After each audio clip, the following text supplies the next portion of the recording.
Welcome to the Hardware Man Illawarra League roundup for Bar TV. Mitch Jennings from the Illawarra Mercury and my usual foil, Jared Constable. He's off at a Redheads convention I didn't get an invite to, so instead I'm joined here by the hardest working rugby league administrator in Australia, Chris Bannerman. Thanks for being with us, Chris. Thanks, Mitch. Thanks. Nice to be here.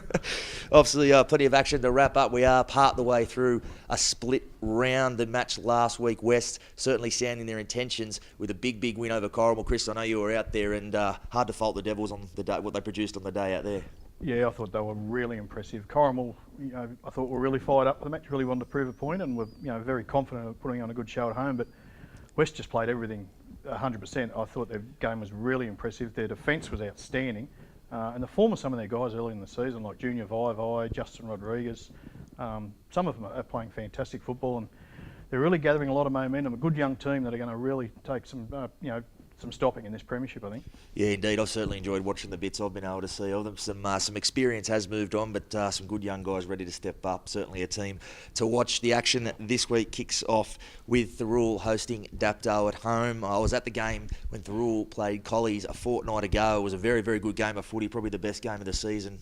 In my opinion, having sat there and watched it and called it for Bar TV. Went right down to the wire. Thirroul got ahead by 2 with a couple of minutes to go, and would have really tried to drive that one home, but some experience there. Benny Jones just went down the blind side, heads up play, and Collies got home in that one. The biggest thing for me was speaking to some of the Butchers boys afterwards, Jared Costello, the coach. I mean, last year they might have been pleased with the effort and said, it was one we could have won. This time around, that's one we should have won, and you have to think a lot of people conceded Thirroul a bit of a rebuilding year for them last year, but a club with that amount of success and played finals with that regularity weren't going to put 2 of those in a row, and certainly looking ominous to return to the finals this week. I'm sure they'll be looking, Chris, for a big performance against Dapto.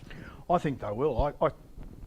Collegians were definitely the better side. I think they came up with a couple of big plays. Their halves managed the game really well when it was there to be won, Ben Jones and Jared Boyle, but Thirroul were close, really close.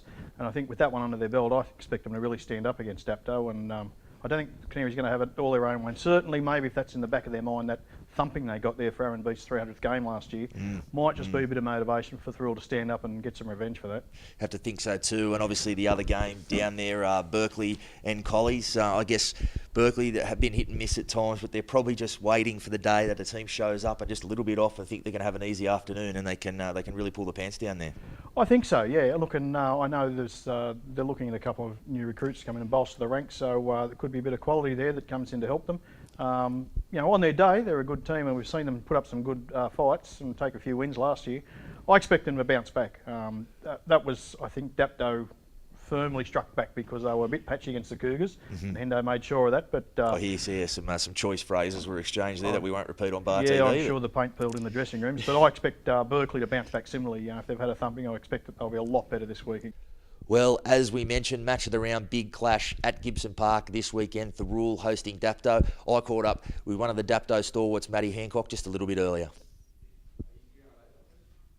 And I'm joined now by one of the Hardware Man Illawarra League's toughest warriors, Matty Hancock, Dapto front rower. Thanks for joining us, mate. Tough game this week already coming up against Thirroul. We were speaking a little bit off camera earlier on about the last time you guys met. It was a pretty big win for you guys. Are you expecting a bit of revenge to be sought from Thirroul this week? Yeah, like I said before, Thirroul's a very proud club history. We went to their home ground on a big occasion, put one on them. So they're going to come out and want revenge.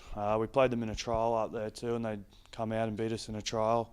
So I'm expecting a very tough game. You guys are 3 from 3. How do you sort of personally, you've been around the team for a long time now with some success. How do you feel that Dapto's tracking at this point? It's good that we're 3 from 3, but as a team performance, we're probably not up to our scratch. We've been slacking off during games. We have a game plan. We stick to it for maybe 20, go good there, and then we just slack off for a bit and just think we fall in love with ourselves and think we can do whatever we want. I guess Corrimal, one of those occasions, you had a bit of a lead there and they came back at you and gave you a bit of a scare. What's sort of been the wrap-up to that game leading into this one? We got a bit of a spray at half-time and full-time from Michael Henderson, our coach. And then at training, I think we just got together and just said, well, we've got to start sticking to our game plan a bit more. And we did that against Berkeley and, ended up putting some points on them. Same thing this week. Do you think the points will come if you can stick to that game plan? It's a different side. We got Thirroul. It's their home ground too. I think it's going to be a really tough game. I think if we can win the middle battle in their forwards, I think our backs should have the class to outdo them, but it's going to be a very tough game. Matty, thanks for joining us. Thank you. Against Collies. Well, there you go, fans. Get out there and watch some Illawarra action when you can. Obviously, some other footy had on. We had the City Country, the inaugural City Country women's game on the weekend. The City girls got the money there. Obviously, a very heavy representation from the Illawarra ranks, and a few have been called up into the New South Wales Pathways program. Yeah, it's a great result. It was great to get 8 girls from Illawarra into the country team, which was fantastic. The pathways have been put in place properly. There's opportunities through Illawarra and then to country, and now further up to New South Wales. And it's great to hear that just recently Jamie Ferney's been in contact with a couple of our girls. We've got Georgie Brooker from Corrimal, Talia Ratfield from Bomaderry, Rakia Horn from Corrimal. There's one more there, I think. Brittany Constable from Berkeley. They've all been invited. A few others on that list, Sam Bremner and Kezzy Apps. I think you might consider them standards, walk-up yeah. starts. Well, if Kezzy can actually walk up to the game, you'd have to think should be a walk-up start in that one. I think so, yeah, but it's nice to see those other 4 girls get the chance to go into that environment, and I expect a couple of those to really blossom in that sort of environment and probably kick on and hopefully get a Blues jumper before not too long. And obviously the Illawarra South Coast Warriors also at Ron Costello Oval this weekend, looking to kick off what's a new format for the CRL Championships. They'll be playing against the Southern Redbacks. Hard to know what's going to happen in these sorts of games when you've got a new sort of format of the competition and some unknown players, but you have to think the success Illawarra has had at all levels with the CRL Championships in recent years with this under-23s format to Illawarra, with South Coast looking to make an impression in that competition. I think so. Wade Forrester, the coach, has been there and done it. He's got a great record in this sort of football, so he'll know how to prepare a side. This new format, under 23, so it takes a lot of your experienced blokes like your Matt Hancock, those people. But there's opportunity there for young guys. It'll be interesting to see how some of the other areas like Newcastle, Canberra, that have traditionally been Tier 1 powerhouses, how they shape up and whether they are as strong in the under 23s format.